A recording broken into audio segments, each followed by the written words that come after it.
പുഞ്ചിരിച്ചു.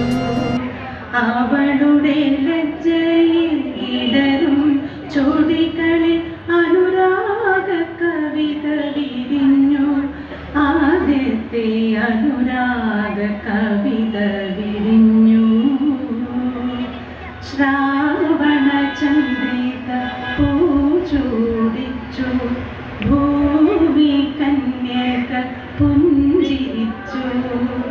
അവളുടെ ലജ്ജയിൽ വിടരും ചൊടികളിൽ അനുരാഗ കവിത വിരിഞ്ഞു. ആദ്യത്തെ അനുരാഗ കവിത വിരിഞ്ഞു.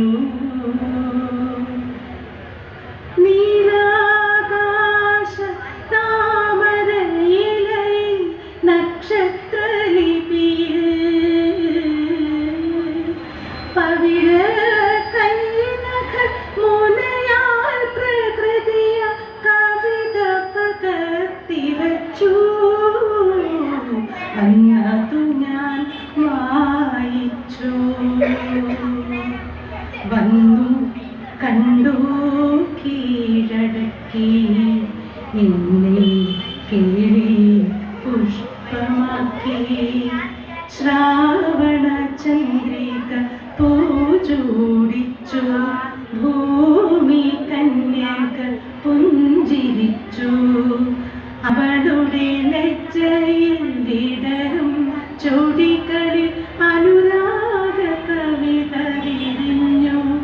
ആദ്യത്തെ അനുരാഗ കവിത വിരിഞ്ഞു. എല്ലാവർക്കും എൻ്റെ നല്ല നമസ്കാരം. ആദ്യമായിട്ടാണെന്ന് വേദിയിൽ നിൽക്കുമ്പോൾ എൻ്റെ ഹൃദയമെടുപ്പ് കുറച്ച് കൂടുതൽ. ഇതുവരെ അങ്ങനെ തോന്നിയിട്ടില്ല. കാരണം എന്താണ്, ആനാട് എൻ്റെ സ്വന്തം പഞ്ചായത്താണ്. പോയിട്ട് 18 വർഷമായി. ഇവിടുന്ന് പറഞ്ഞു വിട്ടതാണ്, കെട്ടിച്ചു വിട്ടത്. ഞാനായിട്ട് പോയതല്ല. എന്തായാലും അങ്ങനെ ഇവിടുന്ന് പോയിട്ട് 18 വർഷമായി. കോഴമലക്കൽ പഞ്ചായത്തിലാണ്.